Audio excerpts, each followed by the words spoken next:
Aló, aló, aló, ¿se oye?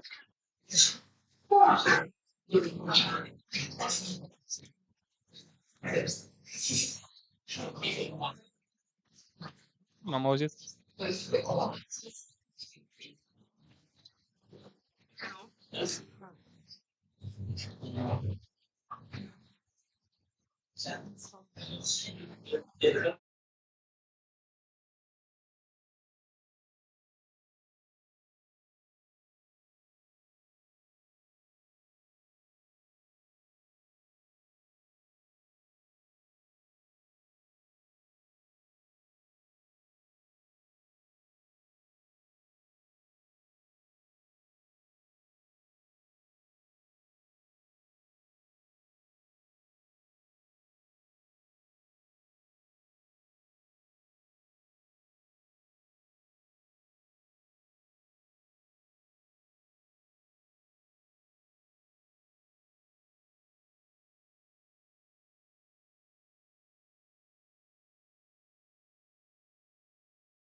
I don't know what's coming. Hi, Chris.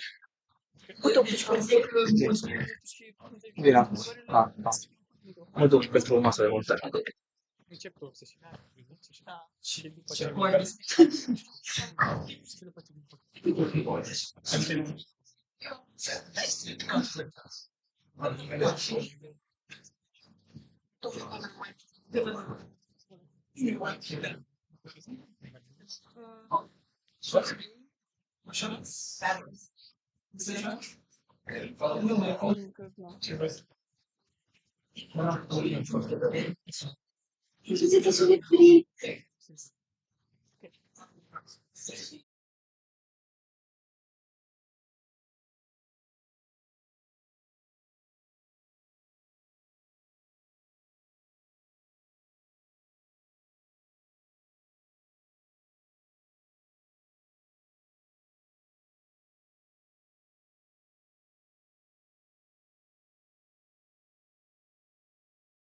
For the day. We hope you enjoyed your meal and are back with fresh batteries and undivided attention for the next four participants of the chemistry and chemical engineering section. I'm going to invite up front Ioana Alexandra Munzat, who has prepared the following presentation for today: spectroscopic evaluation of the interaction of myoglobin with biomedical relevant compounds. Okay. So we have a small mic here. Very cute, very nice. I like it. Hello everyone, I'm Alexandra Munzat. I'm a master student in my second year, and today we're going to talk about a protein that's dressed in red just like me. So, to start, my research was based on a very interesting article, and when I first read it, it spiked up my interest because we all know that myoglobin is a protein that carries oxygen in the muscle tissue. Well, this protein is expressed in about 40% of breast tumors, and it actually correlates with better patient outcomes. So the researchers asked themselves why. It's a protein that is supposed to carry oxygen, right? Well, they first thought that myoglobin helps the tumor microenvironment into managing their fatty acid metabolism. But when they knocked out the fatty acid binding site, they saw that nothing changed. And then they moved to something more radical, which was removing the heme entirely from the protein. And that's when they saw a loss of inhibitory effect. Well, independent oxidants suppress the genes that help the cell migrate, and this process is also reversed by catalase. So this made me think about the following question. Can bioactive compounds actually get in there in tumor and shift the chemistry? We tested 6 compounds using 4 complementary methods, and the answer turned out to be more interesting than a simple yes or no. So let me introduce you to our main protagonist, which is this beautiful myoglobin. Myoglobin is comprised of 153 amino acids, 1 heme group, and 1 iron atom at its center. So in its active form, which is oxymyoglobin, the protein is bright red, oxygen bound, and functional. But all the chemists know that iron oxidizes. So spontaneously, slowly, and inevitably, the oxymyoglobin turns into methmyoglobin that has iron 3 at its core instead of iron 2, like the oxymyoglobin. The color shifts from bright red to brown red, and the solid band, which is the characteristic band we follow in the UV, moves from 480 nanometers to 400 nanometers. And this process is called autooxidation, which is the main reaction of our entire study. So let me introduce you to our other protagonists, or let's say the side characters, which are the ligands. We chose them very intentionally to span a wide chemical range, and we have 2 platinum-based drugs, which is cisplatin and oxaliplatin, a fatty acid, an NSA, and 2 polyphenols compounds with redox-known activity, which is flumbagin, an anthocyanin, and fisetin, flavonoid. Okay, so I told you about our main protagonists, but let us set the stage. In order to see what these compounds do in myoglobin's presence, what myoglobin does in the presence of these compounds, we tested with 4 complementary methods. So we used the UV spectroscopy to monitor the solid band and the Q bands, which are the fingerprint of myoglobin's redox activity.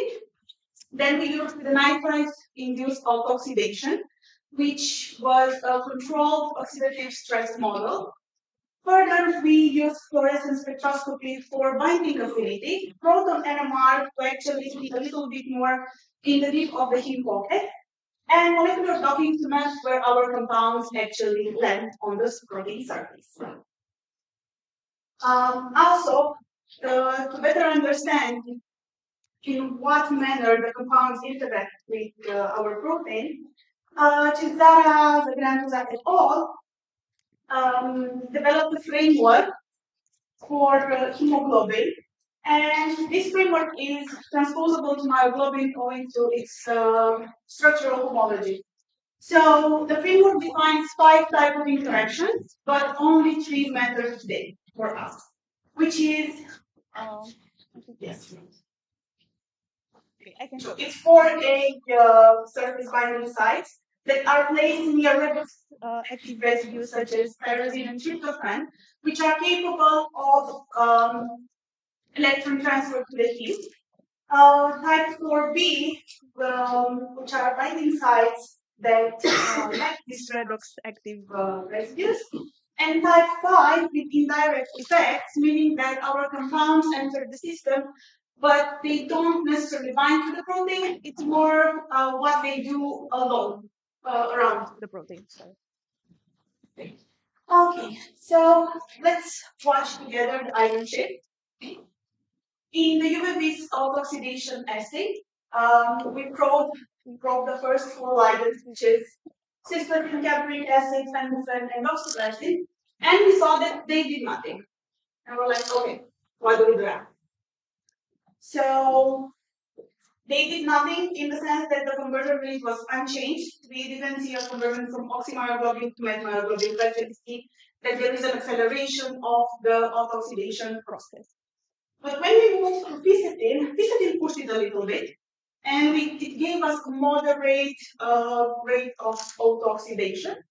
But then when we moved to flumbagin is like the naughty child that you don't want, because at 100 micromolar, it completely denatured our protein. But when we moved to lower concentrations such as 20, 10, 1, we saw that the autooxidation is, the conversion is complete. So plumbagen converts oxymyoglobin to methmyoglobin. So there is a complete autooxidation even at low concentration. Moving further, here is the interesting point, because this is a nitrate-induced autooxidation. And as I said before, this is a controlled oxidative stress model. When we put plumbagen and fisetin into the nitrate-induced autooxidation, we would have expected to see what we saw at the UVs. But here's the catch. Plumbagen accelerated the autooxidation in under 10 minutes, even at 1 micromolar. So this is just what we saw at the autooxidation in the UVs.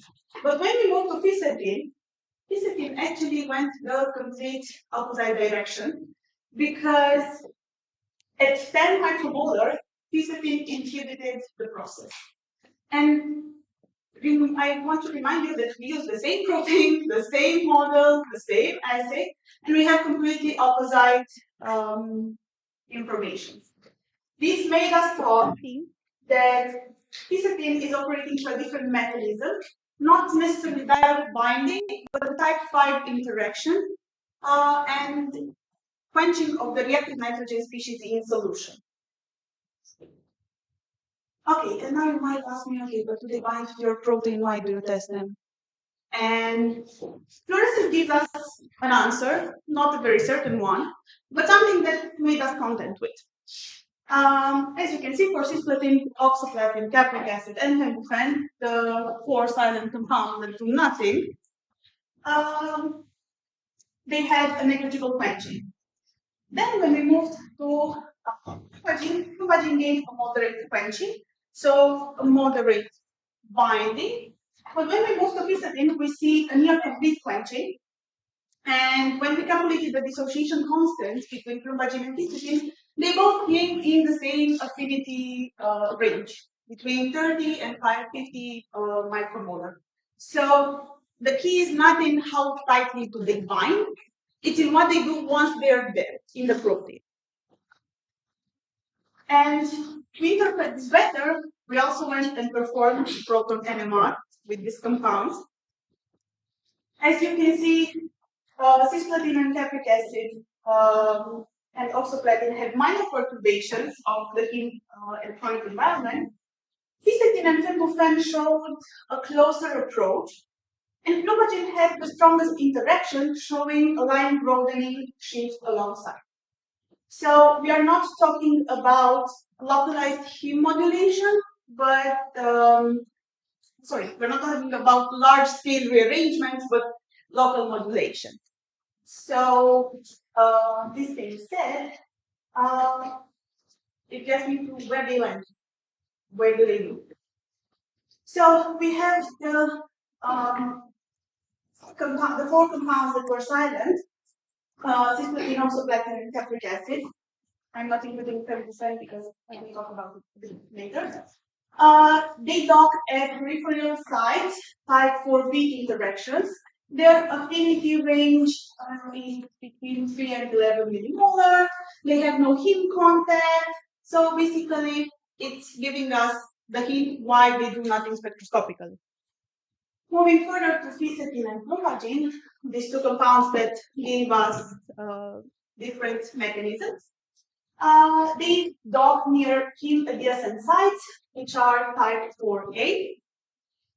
They have the affinity range between 0.06 and 0.3 millimolar. And they also have key contact with residues that are capable of electron transfer to the heme.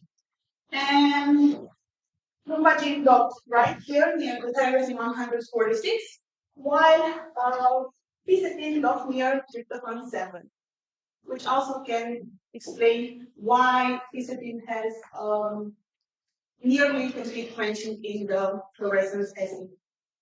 And the henbufen, which is the exception, he docked in heme adjacent sites, but we didn't see any activity in the spectroscopic methods.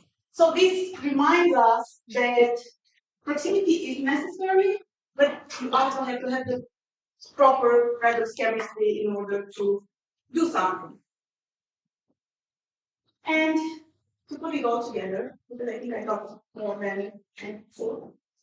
We have these 4 compounds that do nothing. They are binding peripherally, they are not altering the heme redox chemistry, so they are just there.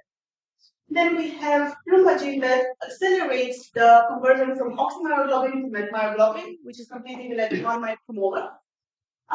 It has also establishing perturbation. It docks near residues that are redox. And has type 3 or 4 interaction with the protein.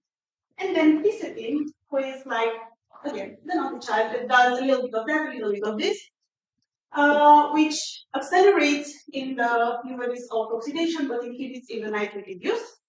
Also, it has comparable dissociation constant to show moderate shifts in the NMR, and it has dual interaction types because it also has a type 5 component in the nitric induced oxidation and a type 3, 4 for the UV. So this gives me the broader conclusion that you also have to be you also have to dock in a favorable position, but you also have to have the proper redox chemistry in order to affect the proteins. And because I'm not done yet, under my student scientific grant, we are going on with another 6 additional compounds. And we already initiated the UVA screening for 3 of them. The next steps after this would be APR spectroscopy in order to direct characterization of the radical intermediates and Raman resonance spectroscopy to probe heme vibrational modes under ligand perturbation in order to understand better the mechanism behind it. And also this work has recently been submitted to publish. So also I want to thank to my favorite redox agents that are not in vial as you would have expected or Natanor. So thank you to my professor Radu Silagi Dumitrescu, who is in the back of the room. My colleagues who are present here, even before the grant and Students for Students Conference for giving me this opportunity. Also, this work was supported by the Targeted Tumor Therapy with Multifunctional Platinum Drugs Conjugates. And thank you. The hearing pocket is open for questions.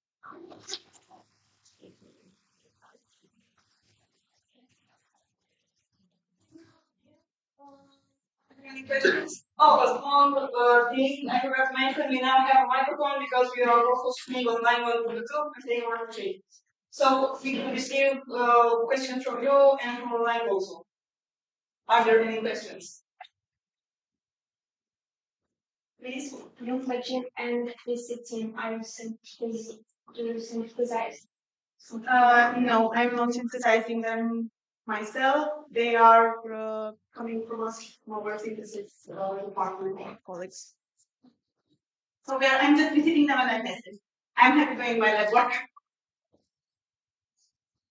Any other questions? Okay. Congratulations, background.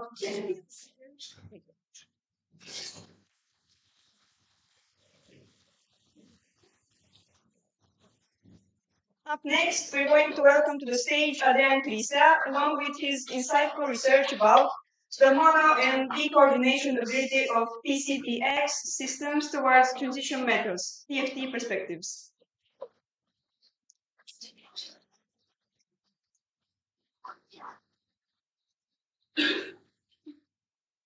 So today I'll be talking to you about the mono and coordination ability of PCPX systems in coordination to various decoupling ligands.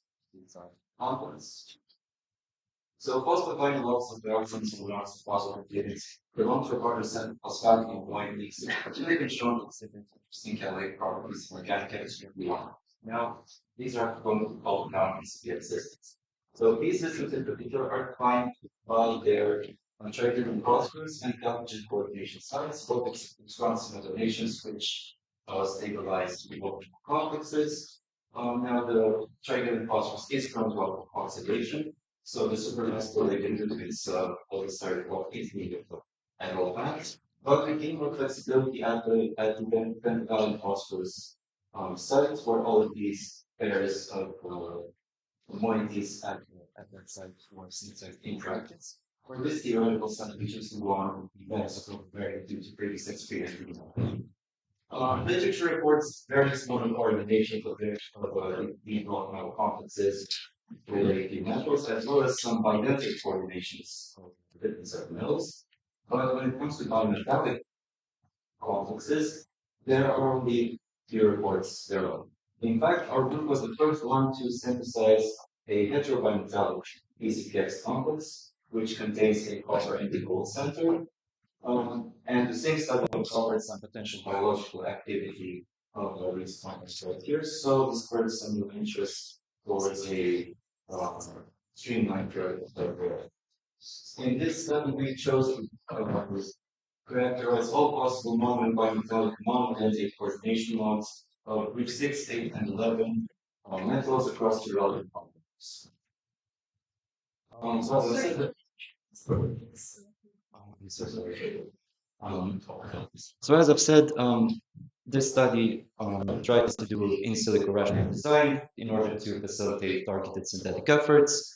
In this presentation, we'll be only focusing on on gold and group 6 metals, as well as the ligand conformational analysis step.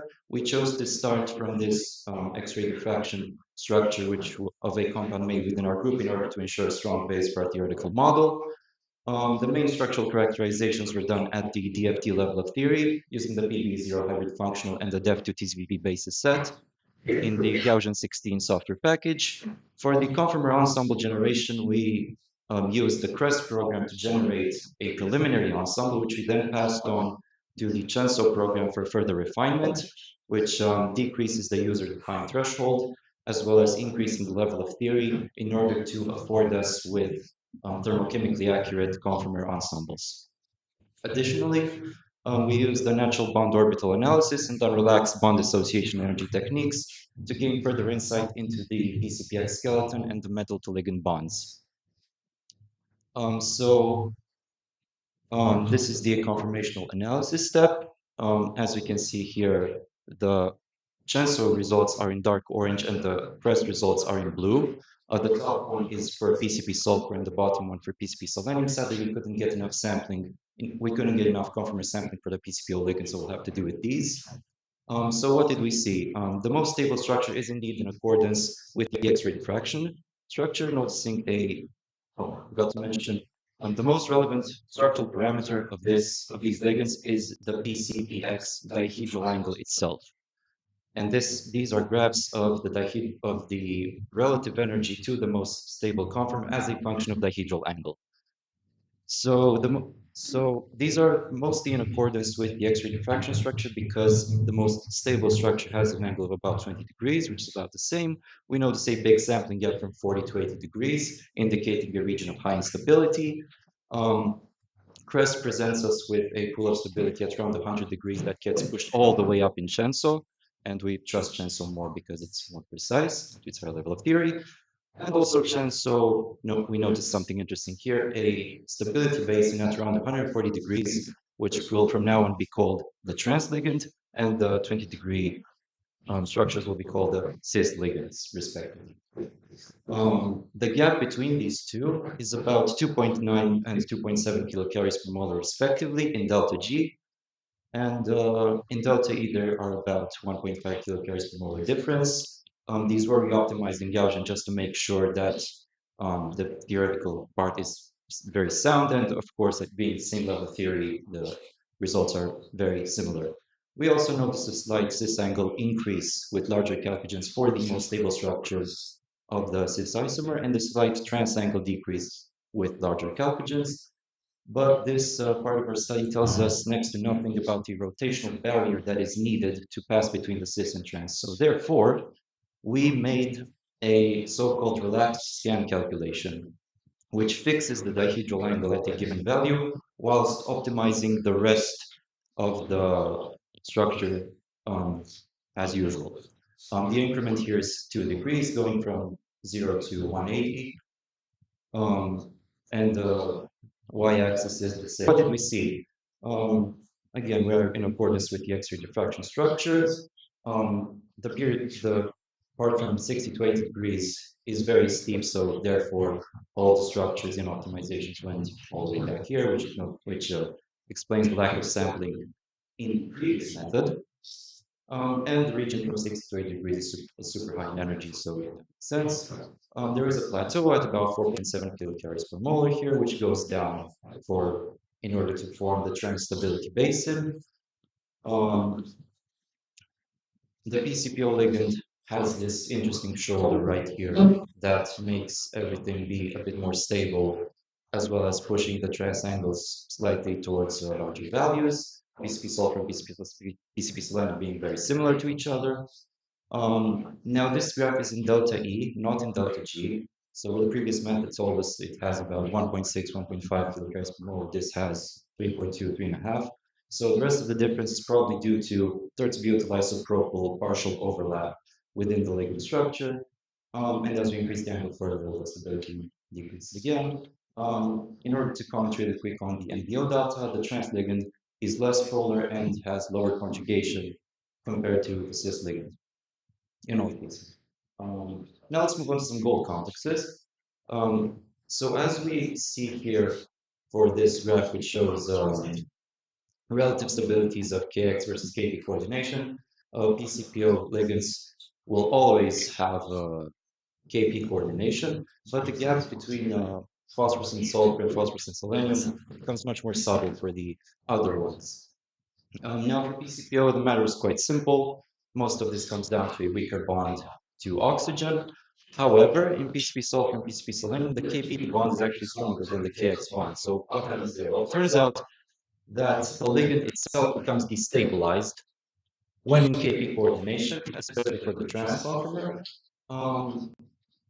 Now, when we look at cis to trans differences, they drop from, as I've said, 2.7 kilocalories per molar down to an average of 1.6 for mono coordination, being very similar between Kp and Kx. And by delta-8, coordinations drop the difference all the way down to fractions of a kilocalorie per molar. Also, both bonds become weaker in bi-coordination by about 2.5 kilocalories per molar to 3.5 kilocalories per molar when referring to trans and cis respectively. We used the NBO data to rationalize these findings. So we found out that, as I've said before, the trivalent phosphorus for trans ligands has lower absolute charges, which results in stronger Kp bonds because gold is a weak metal and would rather prefer to something less polar. But this does not tell us anything about why the Kx charges were also, why the Kx bonds were stronger in when coordinating to gold. So what happens there is actually that Kx coordination siphons electron density from the trivalent phosphorus. So we end up having higher absolute charges for the Kx monodentate, even higher charges than an actual Kp coordination, which we found quite interesting. The bond orders tell us that we have a moderate P3 carbon bond order increase, a large CP5 bond order increase right here, and a very, very large phosphorus 5, the chalcogen bond order decrease, even when looking at Kp coordinations, it drops by about 0.25 units. So due to the nature of how these bond orders are calculated in the natural resonance theory method, we can tell that these are highly delocalized systems where the ML bonds have the potential to weaken each other in bimetallic compounds. So let's go quicker through the group 6 metal complexes. The gaps between Kp and Kx increase significantly to favor Kx this time, especially in trans conformers. If we increase the chalcogen size, the gap increases. And the gap between cis and trans decreases as the chalcogen becomes larger. They basically become the same there. And there are only small differences between the metals themselves, between chromium, molybdenum, and wolfram. These are with pentacarbonyl units, by the way. This mainly comes down to same story as for gold, a less stable Kp ligand itself, especially in cis. There is a small difference between trans and cis that comes down due to the overlap between the square pyramid and the terts butyl groups on the supramesotyl, whilst in the trans ligand it can sit pretty much flush with the ligand skeleton. The cis to trans differences also increase quite a bit. Now, we found quite interesting that in PCPO, these gaps decrease with further coordination and with KX coordination, whilst in PCP sulfur and PCP selenium, they remain pretty much the same, from around 6 to 8 kilocalories per mole across the board, no matter what. And these gaps increase with larger chalcogen size and increase also with metal size. Now let's go really quickly through this UBD table. I won't bore you with it. Bonds are generally stronger for Kp coordination, especially in cis, where there's about a 5 kilocalorie per molar difference between cis and trans. There are only small differences between cis and trans in Kx. Monodentate coordination also have stronger bonds than the bidentate, similar for gold, but the gap in absolutes becomes smaller.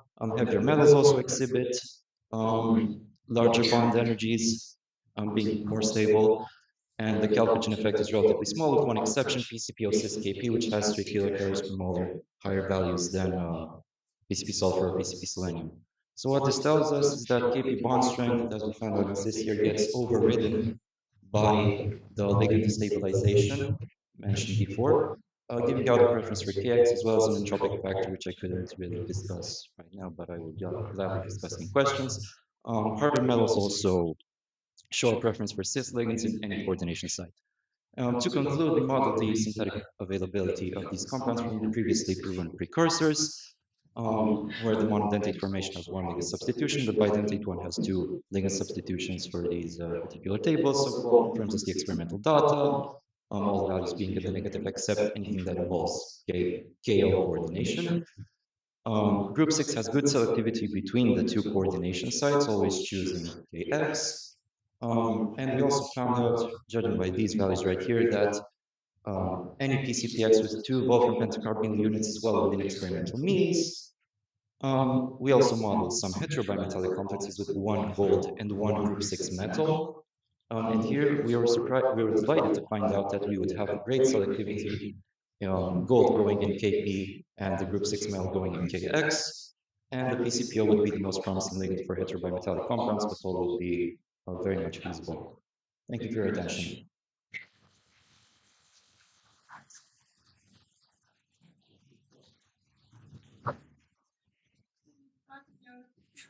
Thank you. Any questions? Let me check if there are online ones.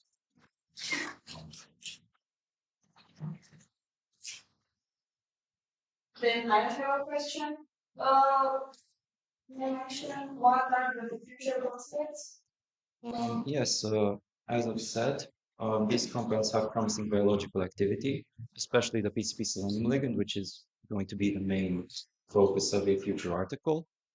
And also, if the ruthenium results, which I couldn't discuss now for lack of time, are promising, we're also thinking about placing them on nanoparticles and seeing how those would be stabilized. Thank you.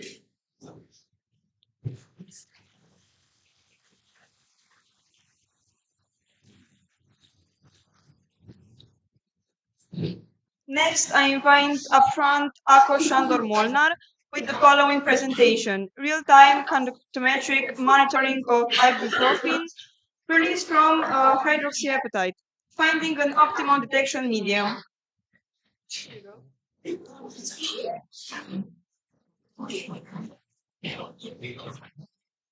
Welcome everyone, I'm Molnar Ako Shandor, and in this presentation I will showcase the method that I have developed for the monitorization of ibuprofen from hydroxyapatite with a conductivity sensor.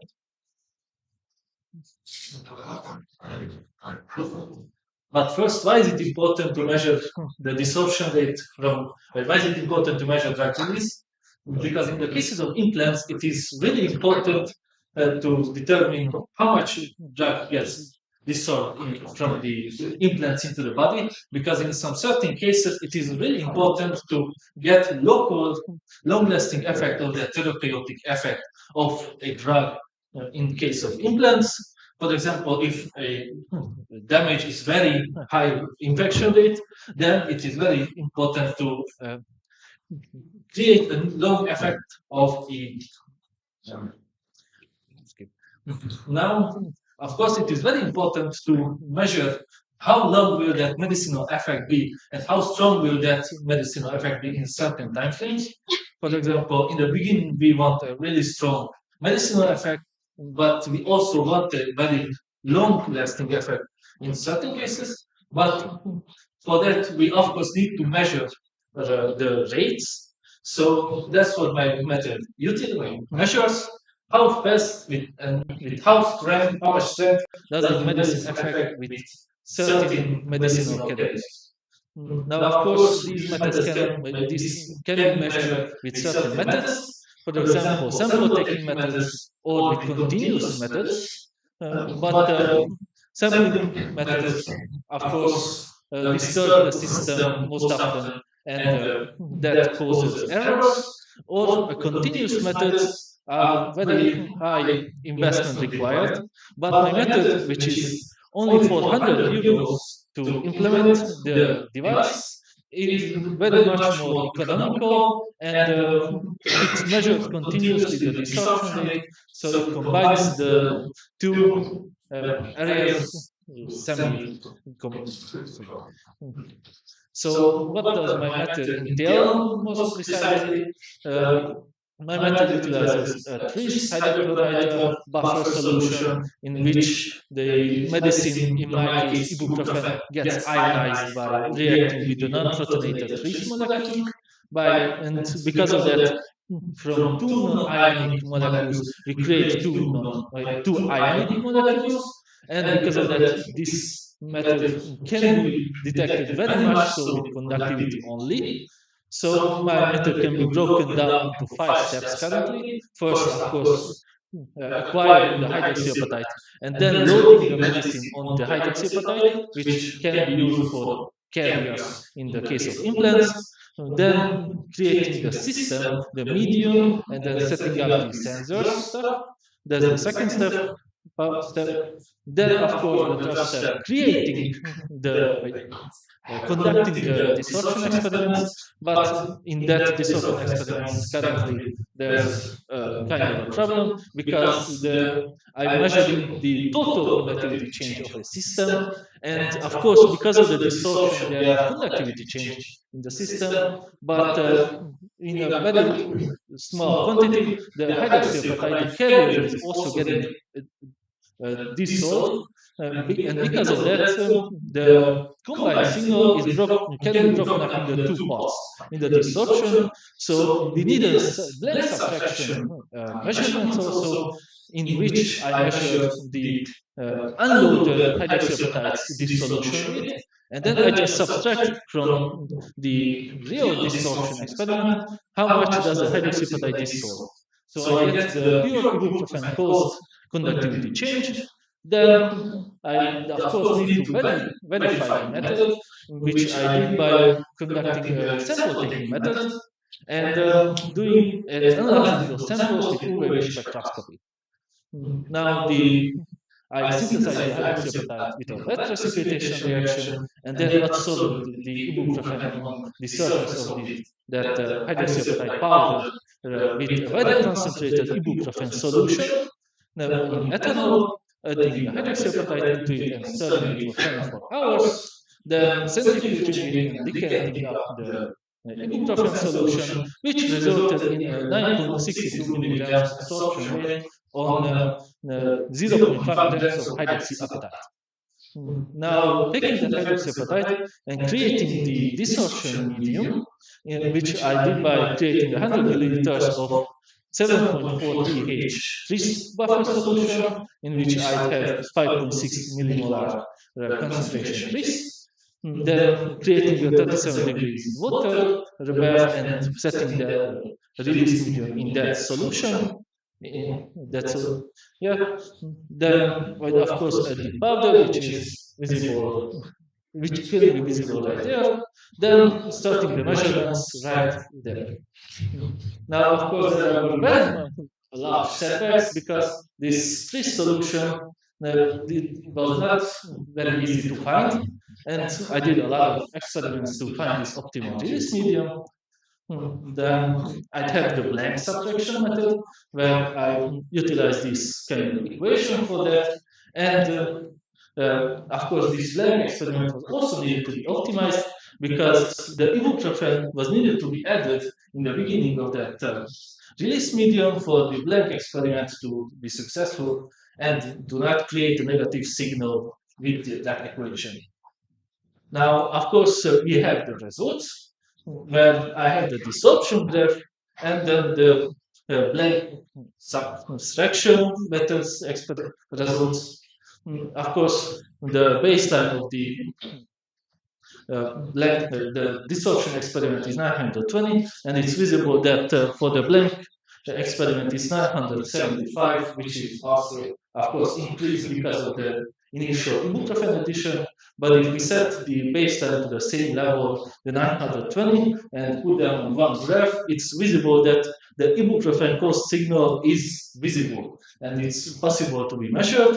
Now, if we just subtract the two, then we see that the desorption experiment was very successful and it's possible to measure with only conductivity. Now, of course, if we conduct calibrations where we can see conductivity compared to calibration for the ibuprofen, which was also successful and is very much so measurable with only conductivity, the ibuprofen concentration, and of course, creating the UV spectroscopy calibration also. Then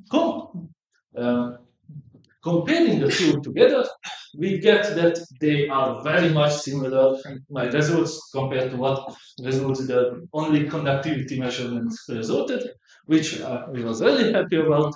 But of course, the sample taking method was also a bit complicated because after when we take a sample, we need to add back the measure the took out amounts of materials that we got away from the other samples. For example, if we calculate the concentration of the first sample, then we need to add back at the second sample how much we took away from the first, then doing that for all of the points which represent this equation. But the similarity of these two are very beautiful. And if we compare the results of the numbers, of course, we have the 9.62 milligrams that sort on the hydroxyapatite, and we have the 9.26 milligrams that dissolved with the Ulvaris method, which is very beautiful also.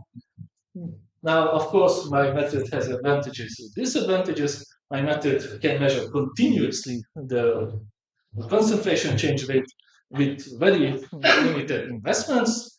And of course, it's non-invasive, and it's not like there's no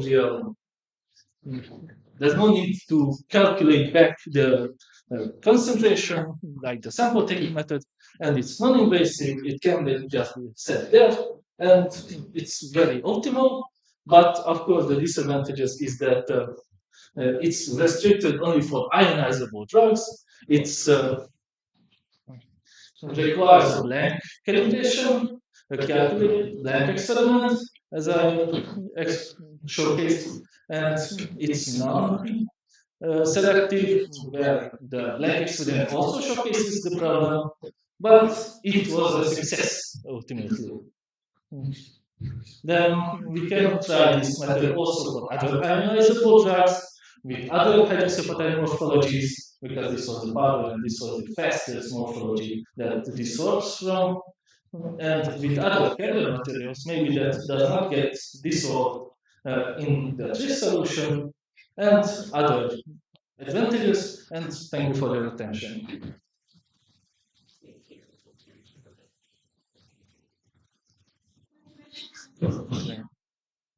And now let's proceed with the questions. Let me check the online part. Okay, so I have a question. What was the longest part?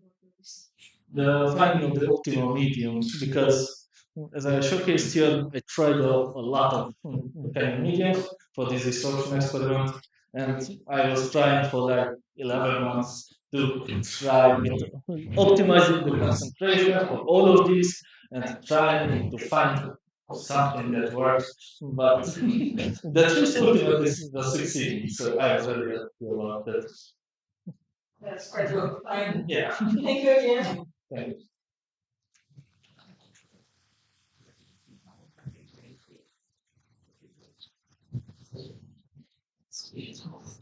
Following up, Taisia Barayan is going to present her insightful research, namely process modeling and comparative assessments of CO2 capture integrated with alternative methanol synthesis routes. Hello everyone, my name is Barian Taisia, and in the next 15 minutes I will talk about process modeling and comparative assessments of carbon dioxide capture integrated with alternative methanol synthesis routes. The presentation consists of introduction, background, goal of the study, plant configuration and technology, results and conclusions. The greenhouse gases have, especially carbon dioxide, have a global impact on the environment because they are the main cause for the climate change and global warming. As you can see in the first figure, since the 1900s, the carbon dioxide emission has increased continuously. And as you can see in the second figure, the main polluting industries are iron and steel, cement, and chemical and petrochemical. This is due to their high demand in industry. And since the 2000s, the quantity of emissions has risen up to 70%. In the third figure, I illustrated industrial energy consumption. The top three sources are coal, oil, and gas. And here you can see NZE, which stands for Net Zero Emission Scenario. The goal of this is to decrease the global average temperature by 1.5 degrees. The strategy of doing this is to cover up with the electricity for coal, oil, and gas, which will decrease carbon dioxide emissions. The ways to achieve a net zero emission scenario is to use renewable energy instead of burning fossil fuels. Renewable energy means geothermal, wind energy, or solar one, or by increasing energy efficiency of the industrial processes. The third way is to use the carbon capture, storage, and utilization plants for the carbon dioxide not to be emitted directly into the atmosphere. The goal of my study is to implement a carbon capture utilization plant to valorize the carbon dioxide. From this, we can produce electricity, chemical synthesis, and fuel synthesis. In my research, I used to produce methanol. Methanol, according to 2017 study, was used mostly for formaldehyde production, MTO and MTP, and gasoline and fuel. The goal of the study is to elaborate a way of a plan of carbon capture and utilization, and then to elaborate three methanol production routes, and to assess the technical key performances. All models were simulated using ChemCAD version 7. Besides the technical analysis, I made an environmental impact because all three processes come with negative impact on the environment for the soil, water, and air, and the water waste reduction algorithm helped to appreciate the scale of the hazard. Therefore, the main goal of the presentation is to assess technical and environmental evaluation for all three scenarios. First step to do is to develop a carbon capture and utilization plan using monoethanolamine as the absorbent solution. Monoethanolamine comes with the advantages that is easy and cheap to produce. It is mostly used for post-combustion processes and is very effective for the lower concentrations of carbon dioxide. The next step is to elaborate three alternative methanol synthesis routes via direct hydrogenation of carbon dioxide. And in the first case, I analyzed methanol production using single adiabatic reactor, in the next one using dual-stage adiabatic reactors, and in the third one, a combination of non-adiabatic and adiabatic reactors. Here we can see the process flow diagram for the carbon capture unit. we have two inlet streams, which is monoethanolamine as the absorbent, and a flue gas that comes from a natural gas burning plant. They enter the absorption and then the desorption units. Here at the bottom of the desorber, the absorbent is recirculated to reduce the production costs. And then the impure flux with some traces of water or carbon dioxide goes to the compression and purification section. At the end, we obtain pure carbon dioxide, and the flue gas and wastewater go to treatment, and then they are freed into the atmosphere. Here is the first scenario for methanol production. The pure carbon dioxide is mixed with the hydrogen, which is produced via water electrolysis, and with some unreacted raw material. We have only one reactor, which is a diabatic. The reactive mix goes to the separation units. Here on the first gas liquid separator, at the top is evacuated the unreacted raw material. A part of it is recirculated, and the other part is purged as a gas. At the bottom of the column, we have an impure mix of water and methanol, which is purified here in the second separation unit, and then goes to the distillation column. At the bottom of the distillation column, we obtain wastewater, which goes to treatment, and at the top, the methanol with some traces of water. We then separate it here, and now we have a pure methanol.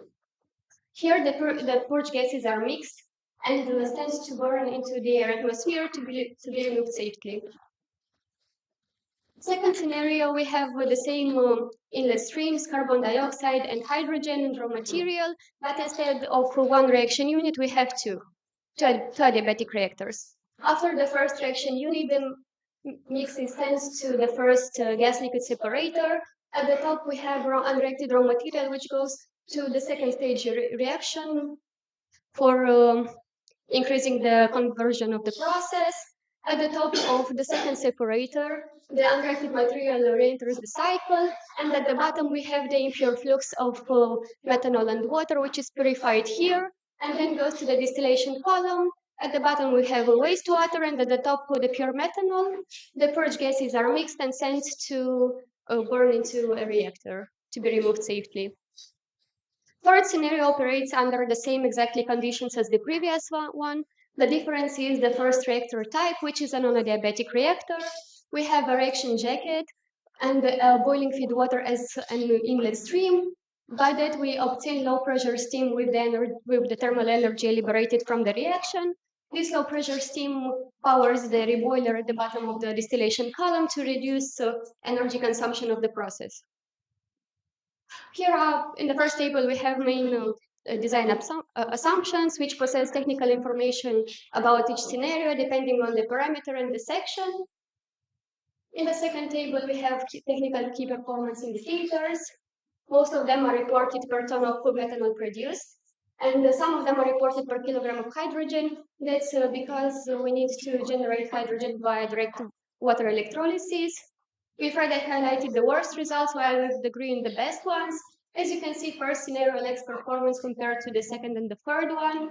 The conversion capture rate, the carbon dioxide capture rate is 90% for all three cases, but the conversion per process is bigger in the second and the third scenario. This is because we used two reactors instead of one. Here is a representation of the results. On the left side, you have specific raw material consumptions. As you can see, first scenario demand is much higher than the second one or even the third one. And on the right side, I illustrated specific emissions of carbon dioxide on site. As you can see, first scenario lacks performance compared to the second or even the third one. Here you can see a comparative analysis of energy consumption. As you can see, for all three representations, the thermal energy demand is much more higher compared to the electricity one, and the first scenario of demand is much higher compared to the third one. This is because we generated low pressure steam, which compensated a part of energy consumption. Besides the technical indicators, we analyze the potential environmental impact. This is reported in impact per of each polluting component per kilogram of methanol produced. As I mentioned previously, the greenhouse gases have a negative impact on the environment. So as you can see here, The third scenario has a lower indicator for that one, and overall it's more environmentally friendly compared to the previous two. This you can see in the 12th figure, and the potential environmental impact is divided in three main categories: human toxicity, chemical toxicity, and environmental hazard. As the conclusion for my presentation, first scenario shows the best results from the energetic aspect. Thermal energy demand is much higher than the electrical one for all three scenarios. Second scenario of carbon dioxide to methanol shows the lowest amounts of raw material as well as wastewater and offsite emissions. And the first scenario shows the lowest potential environmental impact due to a smaller flow rate of the purge gas. Thank you for your attention.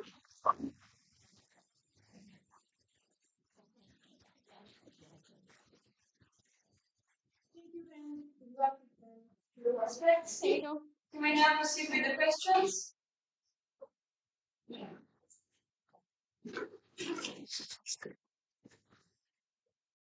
Okay, I question. What was the most rewarding result of the research?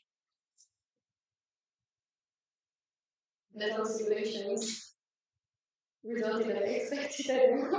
Or your favorite part? All the simulations. All of them. I hope you had fun. And thank you once again. Thank you.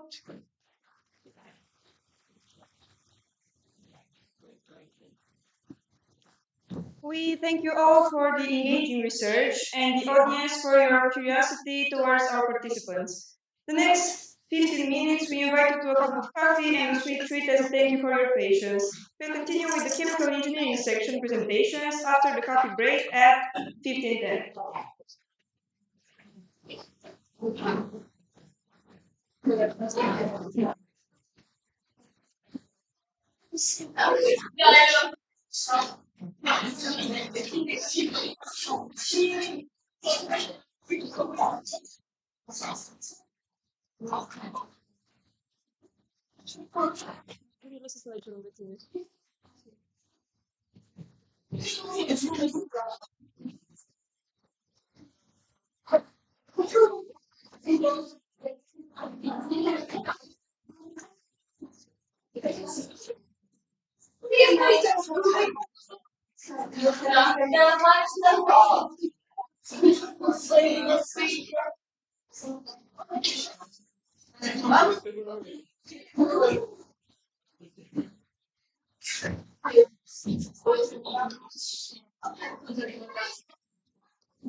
Não sztuka premium, to jest szkolny posłuszny premium noszą. Co to jeszcze? Da, jeszcze co mamy? A wiem, nie było. Da, a tylko przecież. Wiem, że są tak chyba 35. Co mówię, program grafiki?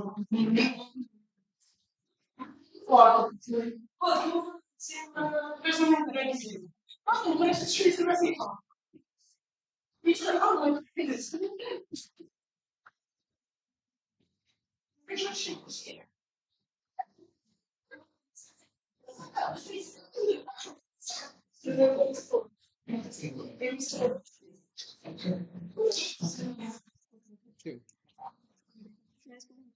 Posso te ver, já corta também, se tu fica por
Le mai puțin și noi. Da, trebuie să lăsăm. Dar principal am să și este online. Da, este pe website. Dar eu n-am văzut-o. Este site-ul organizează studenților chimie. Este secțiune pentru internet studenților studenți. Și acolo e cartea. Pe tablă, pentru că am secție pe tablă. Este o vizualizată. Că trebuie să văd că este o verificare ceva. Și ăla nu niște studenți. Bună ziua, dacă vrei știu. Da, dacă nu vezi, dacă nu văd cine, ce... Da, asta și așa ce de la el. O să ne împărțim și mai mult de asta, nu am mai mutat pe edurile și asta. Am știut.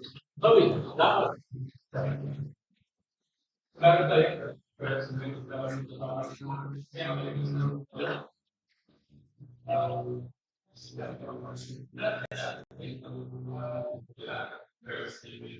Probabil că s-a... Da.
Eu não sei como tem que botar ele, cara. Microfono. Uite, da, logici. Nu pierzi. Não vi isso aqui. Não. Hai să facem lucru. Ce facem? Nu prea cu scoară. Bom.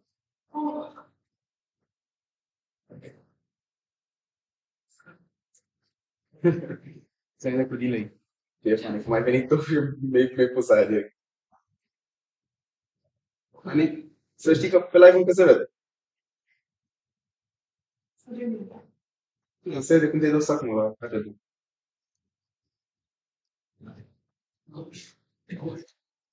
Lasă mișto. Da. Dormitor. Și...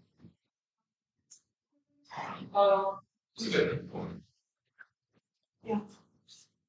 Nu, ăla e ce? Știu, nu bies. Da. Care e? Pe... Ăla, pe aici.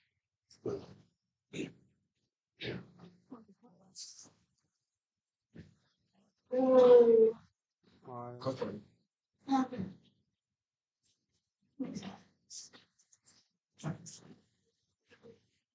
Asta e cred că nu pot să fac.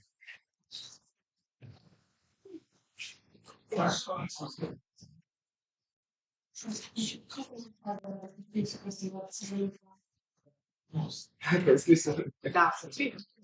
Asta... Deci... Ce? Asta... Da, sunt voi. Foarte. Să nu se... Cred că să vedem câmera să tot pe YouTube. Dacă vrei să spui cum tipul și de ce să... Știu, ce era? Că nu știu.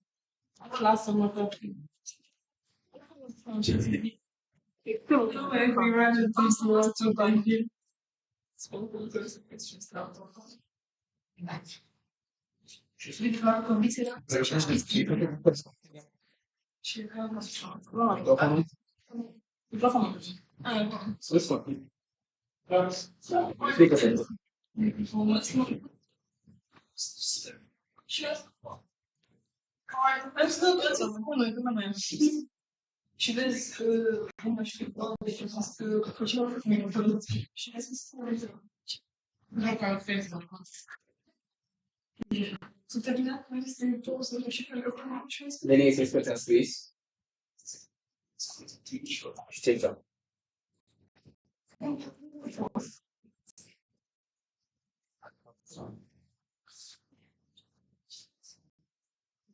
Nu știu să se verbine un detector. Ce? Se nu poate să facă. Nu poate integra.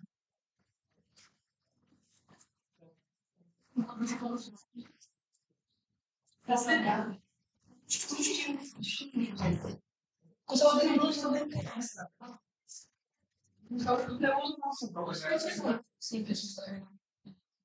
Să vedem microfonul. Ok.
Da, cât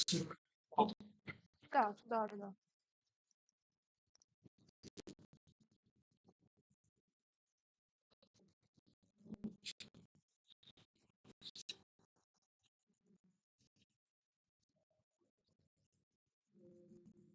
Ești pe ăla din model?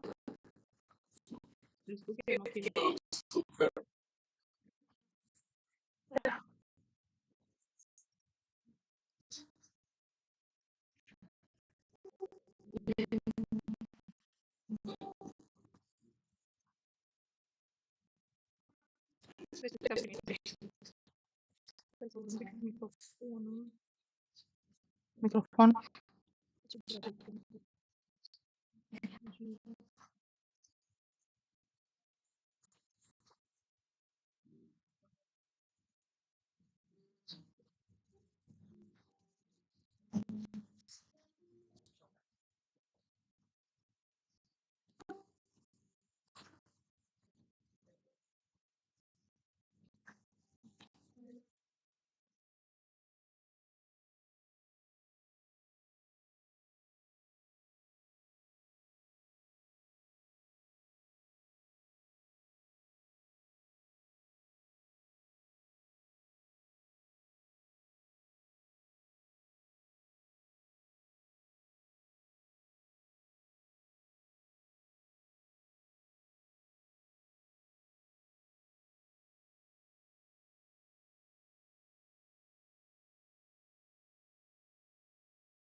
Hello,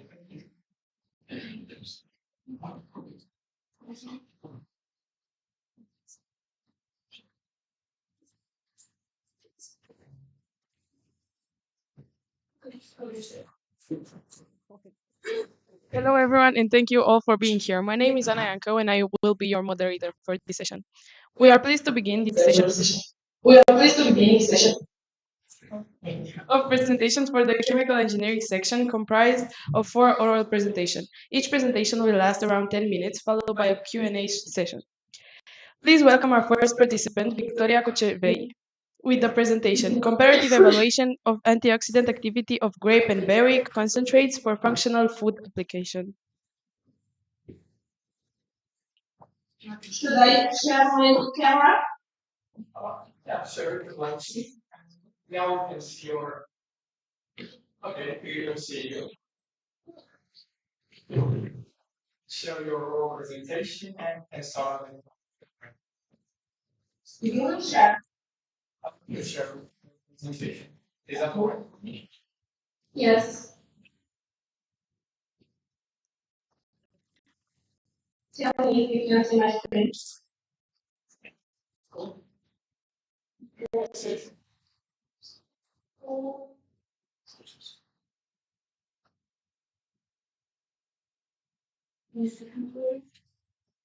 So, my name is Victoria Kochevei, and I represent Moldova State University, Faculty of Chemistry and Chemical Technology. The title of my presentation is Comparative Evaluation of Antioxidant Activity of Grape and Berry Concentrates for Functional Applications. In this study, I analyzed natural concentrates and the potential product in order to evaluate their antioxidant potential and their repellence for functional foods.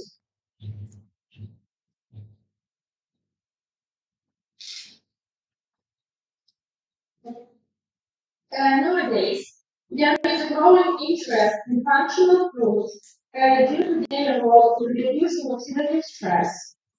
Foods such as grapes and berries, especially ammonia, are rich in bioactive compounds like polyphenols, flavonoids, vitamin C.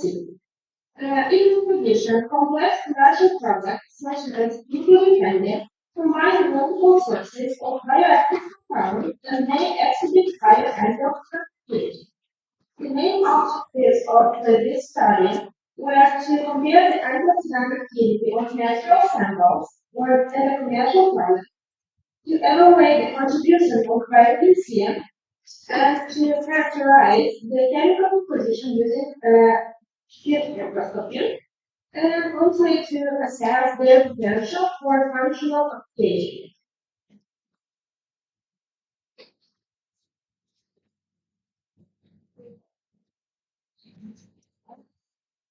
There are 3 samples around nucleic concentrate. Ammonia concentrate and the commercial product called polyphenol. The antioxidant activity was determined using the HPH method based on the decrease in absorbance at 370 nanometers. The results were expressed as percentage of contribution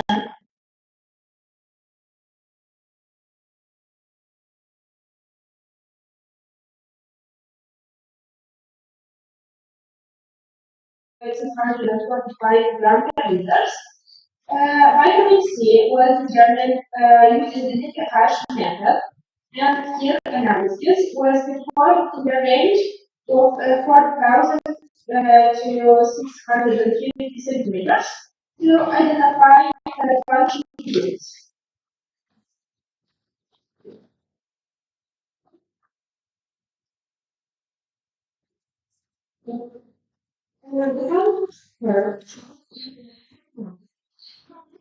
The relationship between ascorbic acid concentration and antioxidant activity. According to the table 1, the results are for phenolphthalein 7.05 grams equal ascorbic acid per liter, ammonia 4.42 grams equivalent over solid acid per liter, liquid concentrate 0.840 grams equivalent solid acid per liter. These results clearly show that the commercial product has the highest antioxidant activity, followed by ammonia, while the rate concentrate shows significantly lower. In the figure 2, first image illustrates the sample preparation and visual differences between samples, supporting the quantitative results.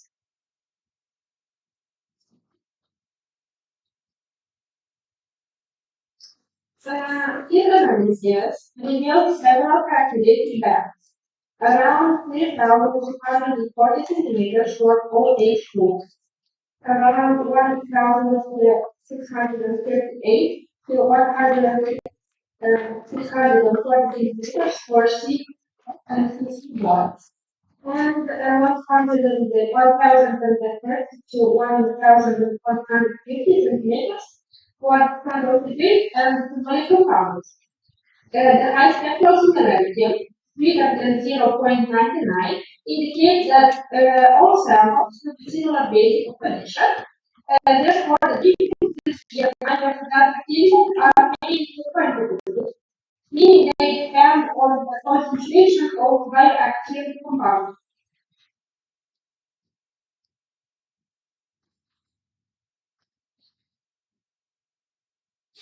The reference sequences didn't actually the figures that what the obvious values are coded element 306 milligrams per 1 divided by 10, great concentrate 142.5 milligrams, 100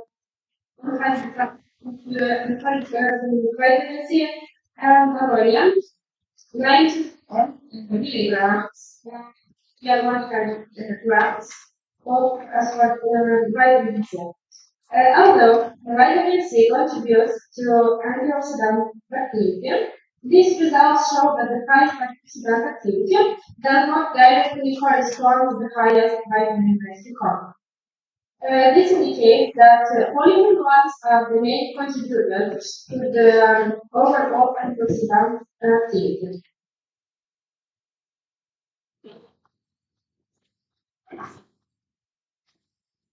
General comparison from a functional perspective, hemoglobin family shows the highest antioxidant activity and represents an optimized formulation. Ammonia is a very rich natural source of antioxidants and has a high potential for use in dietary supplements. And grapes exhibit moderate antioxidant activity and is suitable for basic product formulations. The results indicate that ammonia and the complex products are suitable ingredients for the development of functional foods, combining natural sources can significantly increase antioxidant activity, and commercial products can be optimized through standardization in ascorbic acid equivalents.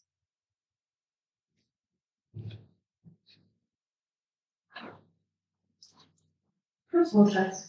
Antioxidant activity among analyzed samples with the highest values reported for the hemoglobin family product, indicating a superior capacity to neutralize free radicals and a more complex bioactive composition. Ammonia concentrate demonstrated a high antioxidant potential, approaching that of the commercial product, which highlights its value as a rich natural source of bioactive compounds suitable for functional and nutraceutical applications.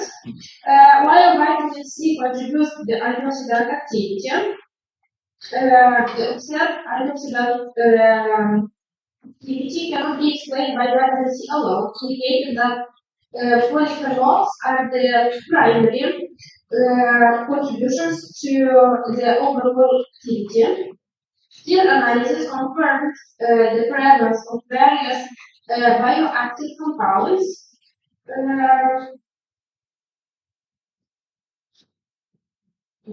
Can you see my screen? Hello, can you see my screen? Sorry. Yes.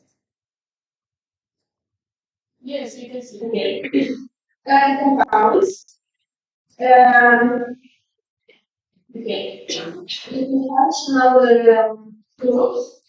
Overall, the results support the use of ammonia concentrates and complex formulation as promising ingredients in the functional food industry, with potential applications in products aimed at reducing respiratory stress and supporting health.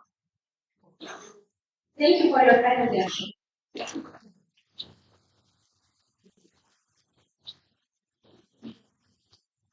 Thank you and congratulations. We may now proceed with the questions. Yes, please.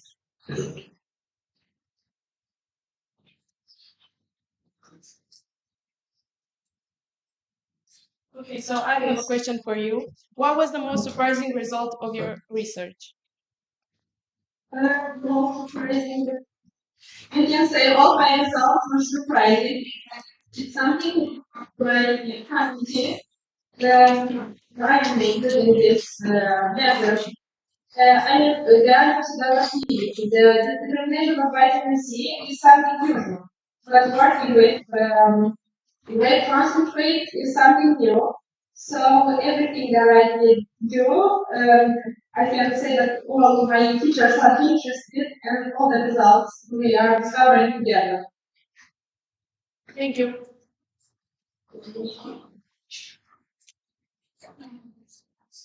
Okay, thank you. You can now exit the call. Okay, thank you.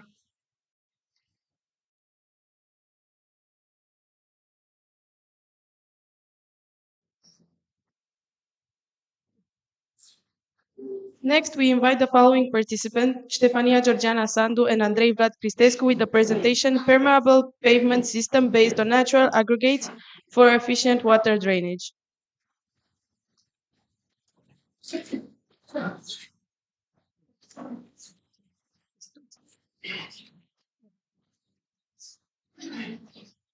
First of all, hello, and thank you for having us today. My name is Stefania, and we are from the Faculty of Petroleum Technology and Petrochemistry of Ploiești, and we are going to present permeable pavement system based on natural aggregates for efficient water drainage.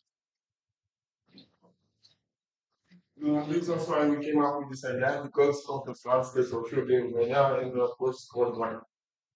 Just as rain is a disastrous natural phenomenon that cannot be stopped, we thought for at least a way, a method to prevent it. 147 million people could be affected annually by severe flooding by 2013, almost double the number from 2010. So the idea we came up with are water absorbing roads. Water absorbing roads use a technology that helps recharge the groundwater through its high porosity, and it can also be used for other fuels such as bottling, agriculture, and even domestic use. And also it's good for the environment because we reuse the materials, and also the reduction of carbon dioxide emissions and the reduction of water pollution. After some research, we used various compounds, and our final components were granite, cement, fly ash, and calcium oxide. Of course, it could not be done in the first try, so we had 3 tries before success. For our first one, as you can see, the one from the left, it had way too much binder and it was too similar to what we have now on the roads, meaning the water could not be infiltrated in it. The second try was a little bit better, but it has a low permeability and it did not let the water to pass through. And the third one was almost perfect, but the only thing was that it did not have the durability and sustainability that we were looking for.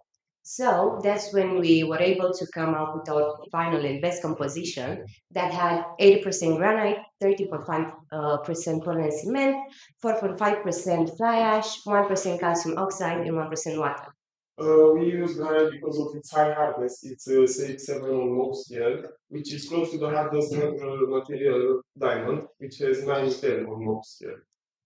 Then the small proportion of binder, and that being Portland cement and fly ash, help us achieve the high porosity and the water infiltration that we wanted, meaning no formation of puddles on the surface. And also, the fly ash is a chemical compound made out of recycled materials that really helps to maintain the Frisenza phenomenon, meaning there will be more resistance over time.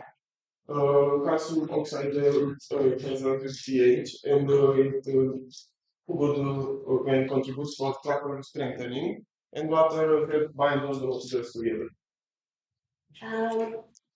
So after some lab research, some calculations, we were able to find some characteristics for the best composition. We also have a video that shows how the water infiltrates.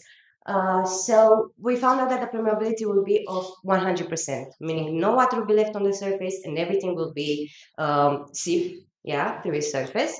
And the average permeability for what we made, like that small piece that we made, was of 4,261 centimeters cube per hour. The compressive strength is between 80 to 25 megapascals. The roads here in Romania are between 5 to 15 megapascals.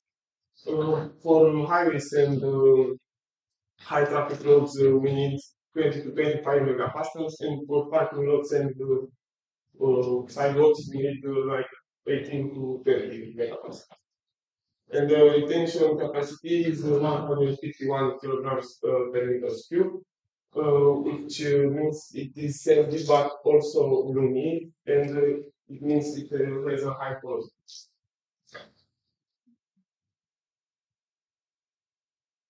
Here we have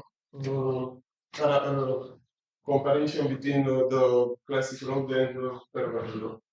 So firstly, we thought of permeability. Like for a classic road that is made out of asphalt or concrete, it will be very low because water remains on the surface. That's the problem.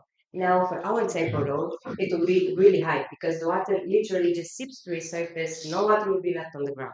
Secondly, the behavior during rainfall. For the classic road, the water accumulates on the surface and it's a high risk of aquaplaning. But on the other hand, for the permeable road, allows natural drainage and preventing all the water buildup.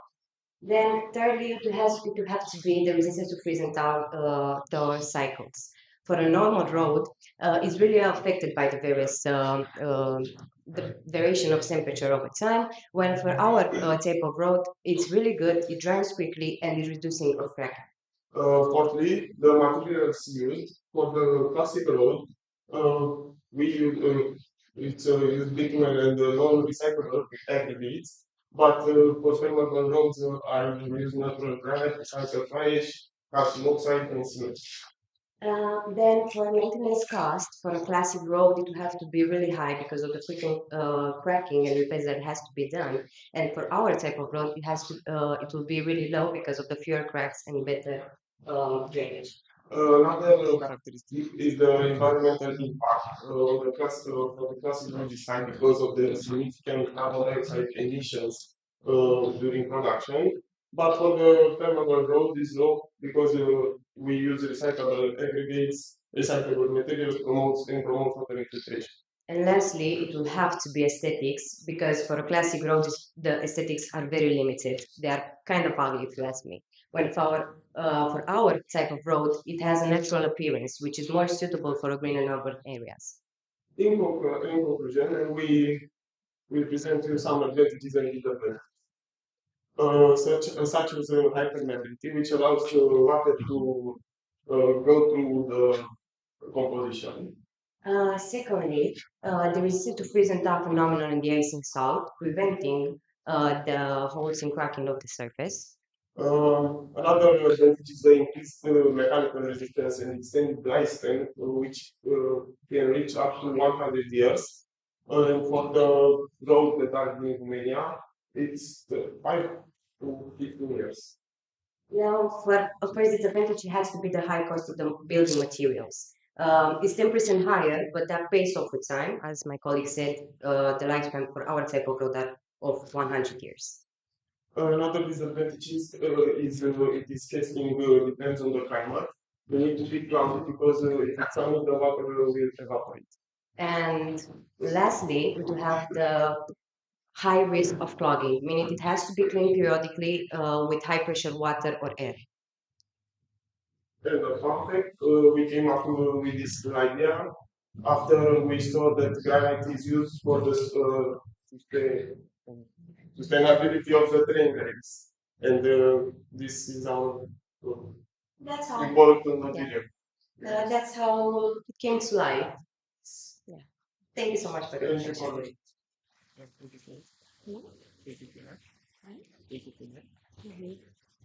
Thank you and congratulations. You can now ask questions.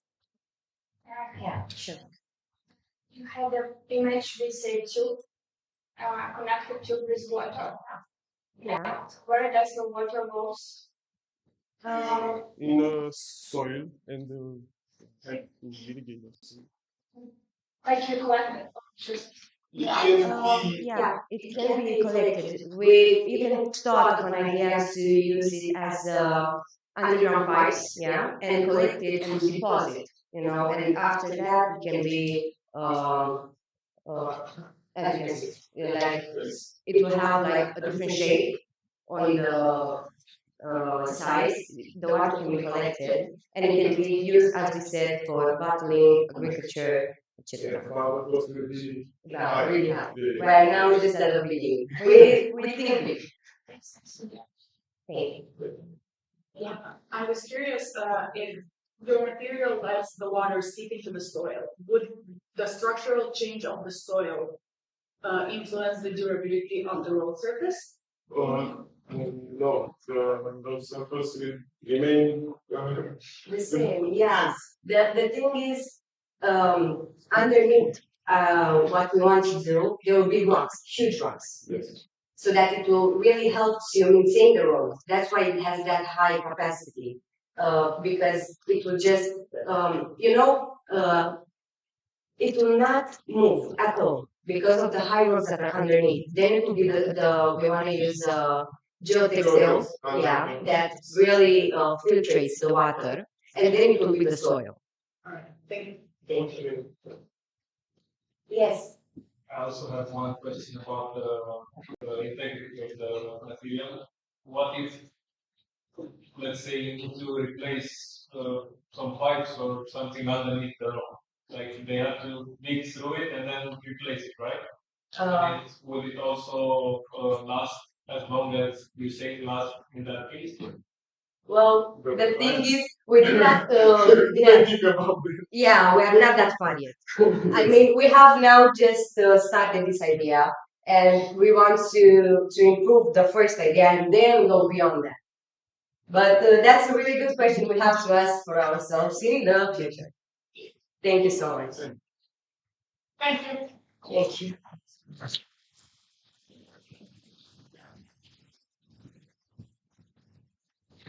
Following up, the next participant, Anastasia Kiriak, will present green extraction of secondary metabolites from Sempervivum sectorum L. Sorry.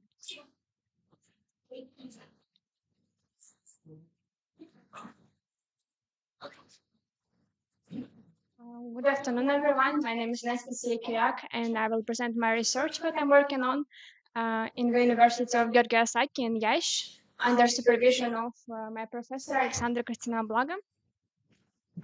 So what are the solvents that I use? They're called NADIS, natural deep eutectic solvents, and eutectic stands from low melting point from Greek. These are the new solvents that can be alternative for toxic solvents like toluene, hexane, and they're also biodegradable, and then can be used as part of pharmaceutical and cosmetics, so they do not need after extraction removal, they can be part of formulation. And also, based on literature, they improve extraction efficiency and compound stability. And the plant, Sempervivum dectorum, its Latin name stands for evergreen that grows on roofs. So the plant we choose because it is rich in polyphenols such as camphorol, quercetin, rutin, and they are known for their antioxidant and anti-inflammatory properties. Also, the plant is was used in different studies for its antimicrobial activity against Staphylococcus aeruginosa and other otitis-linked bacteria. I will tell why. It has limited usage in cosmetics, but still its properties similar to aloe vera for calming and smoothing skin. And of course, it is easy to cultivate. It's resistant to harsh condition. English name for it is house leek, similar to Latin name, but in Romanian maybe you heard its name Uricheneza, that stands from ear, and it was used as ear pain relief. And in traditional medicine, it was used as wounds and burns healing. Okay, the core objective of my research was to move away from toxic solvents and investigate solvents for extracting polyphenols. Then we optimize the extraction condition to find the best system solvent and to characterize phytochemical profile and enhance stability of particles by microencapsulation. Materials that I use are three different Nadius system solvents: betaine propandol, polychloride glycerol, betaine urea water, and we applied these solvents for two states of plant, dry and fresh material plants. Method that I use the ultrasound assisted extraction and agitation assisted.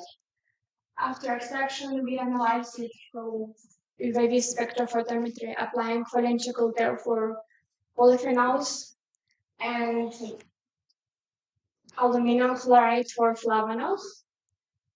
Also, we did HPLC-MS and spray dryer. It's basically this is machine that creates milk powder. Like when you buy instant coffee and you have instant coffee, this milk powder it was done through this machine.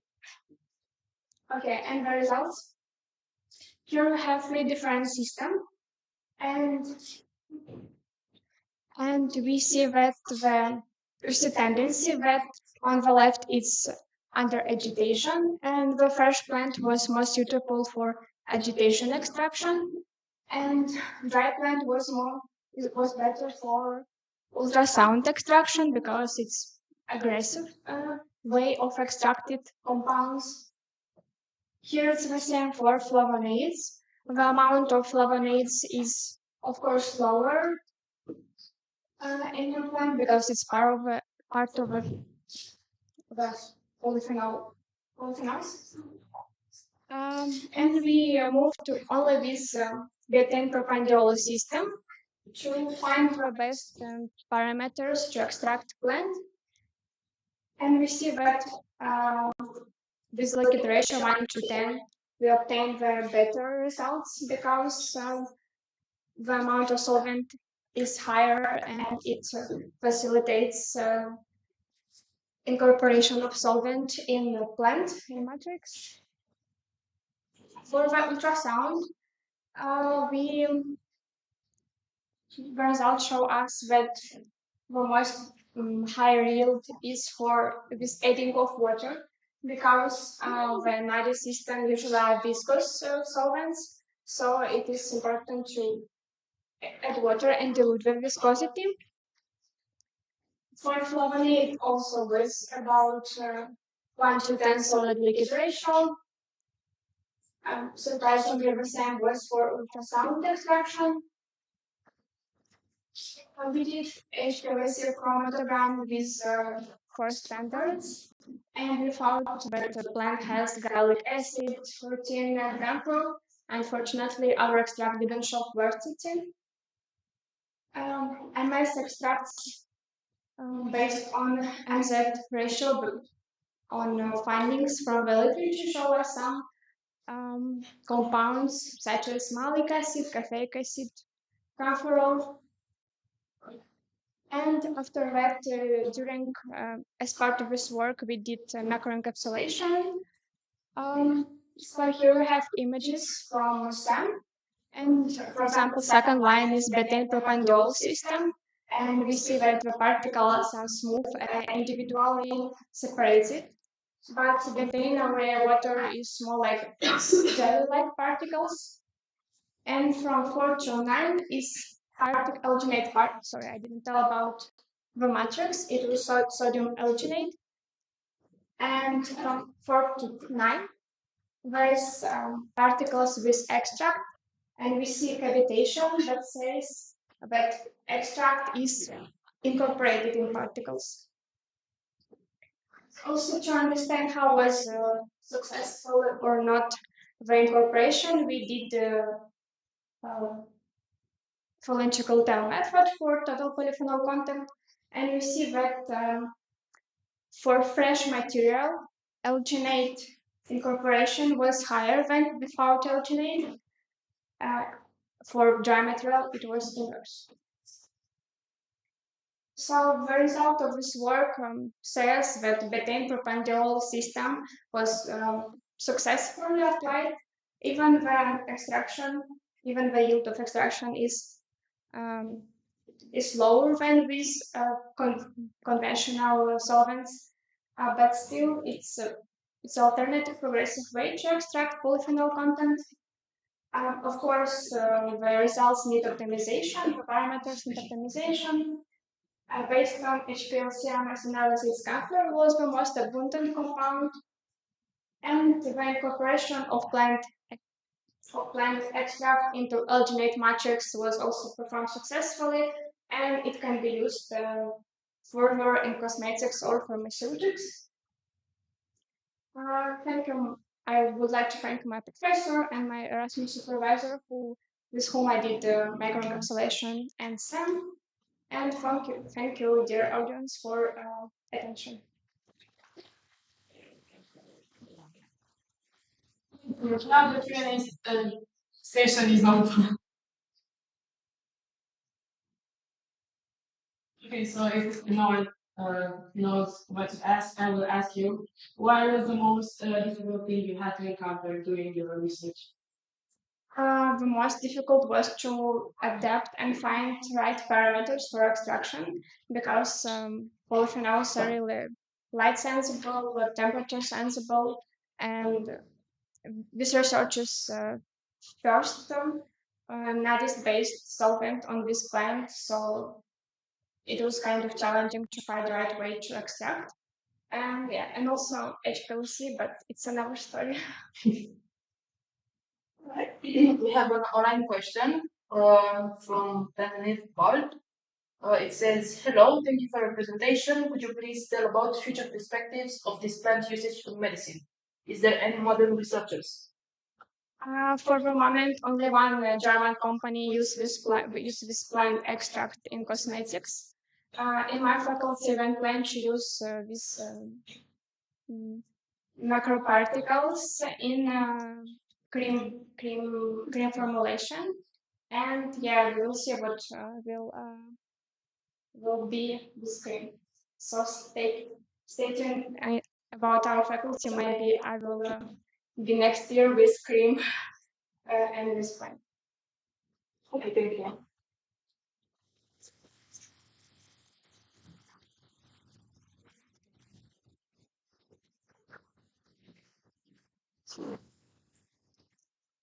Okay, next, please welcome the next participant, Alexia Buzila, with 3D CFD modeling of CO2 methanation in a packed bed reactor.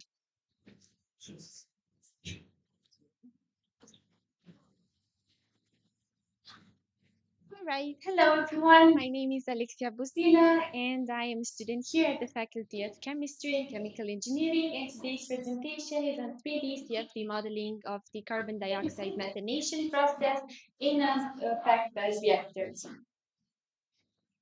First, I'll be presenting the motivation of this work, and then I'll introduce carbon dioxide as a bridge between carbon utilization and energy storage, and then we'll go to the methods, model development, validation results, and then end with the conclusions.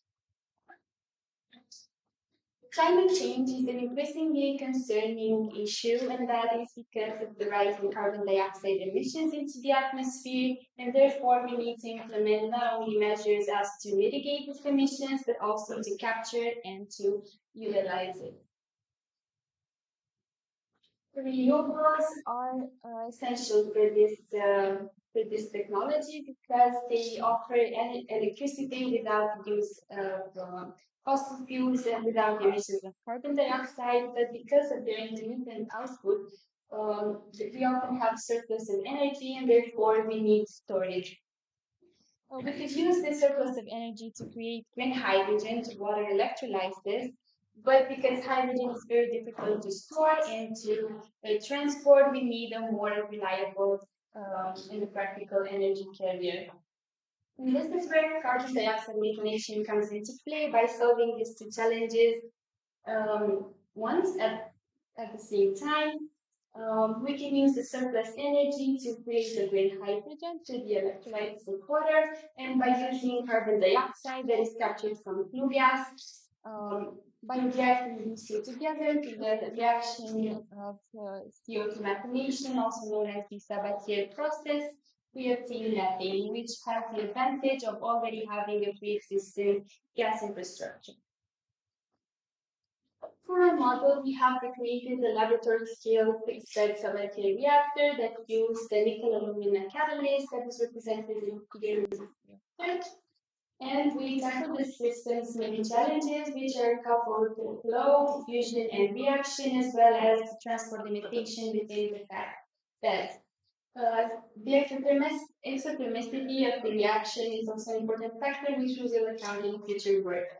Our objective for this presentation is to develop and validate the 3D model and to use it to evaluate transport effects and to determine the optimal operating conditions.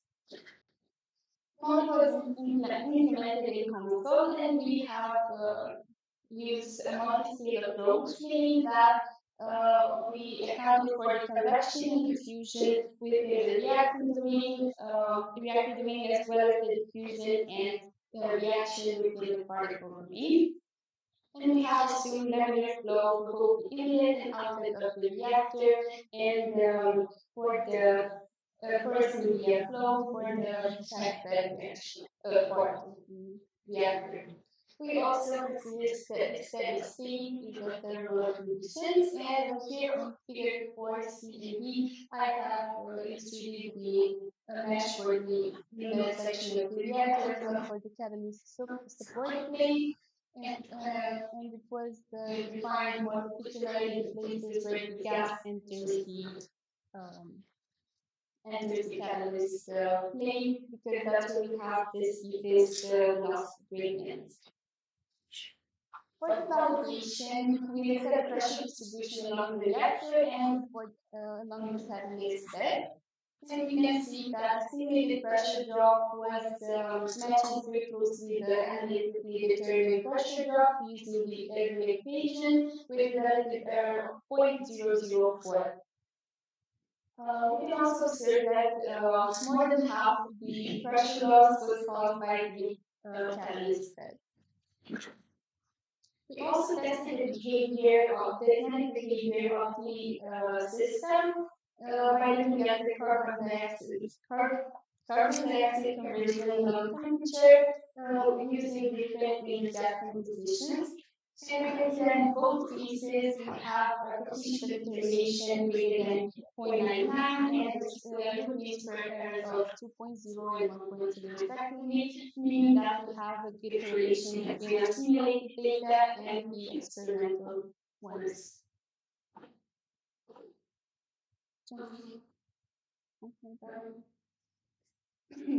We also see validated the reactor axial composition profiles, and we notice that exactly as expected, the reactants with hydrogen and carbon dioxide decrease along reactor length, and hydrogen is produced and accumulated downstream.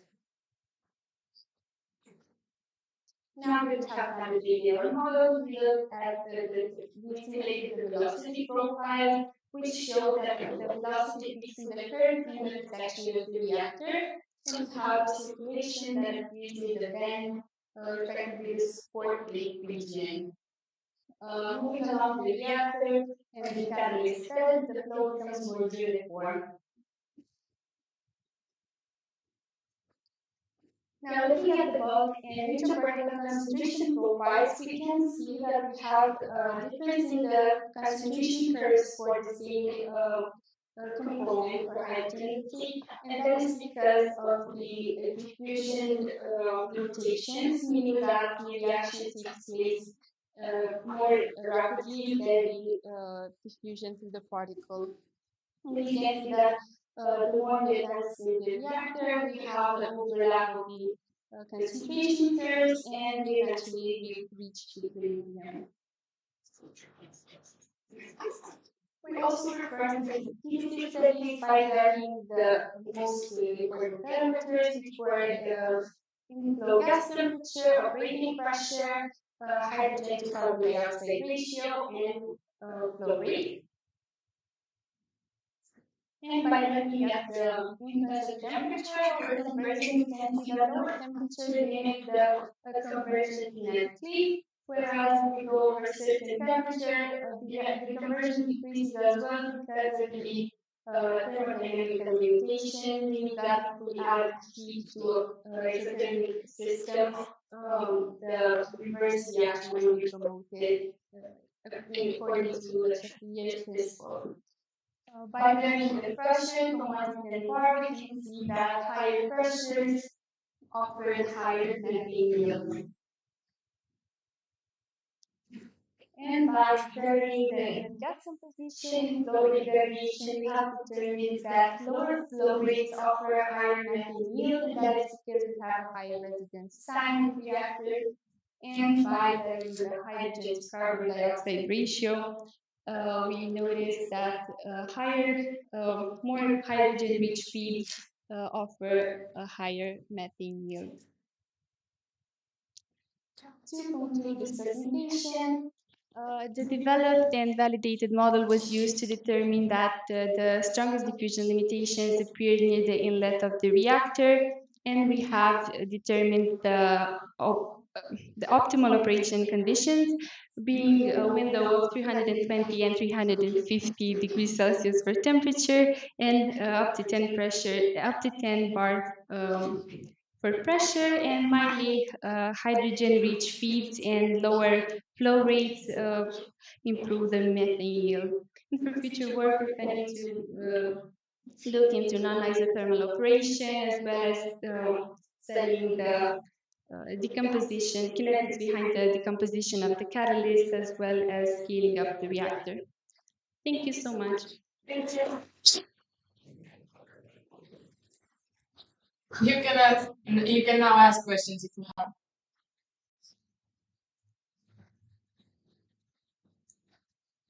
Why was the most important part of your research? Really, I think just getting used to the simulation program, because it's quite difficult to understand concept. But other than that, I think it was okay. It was fun getting to learn all this, and putting into perspective the reaction and what happens inside the system. But definitely the simulation was the hardest part. Thank you. Thank you so much.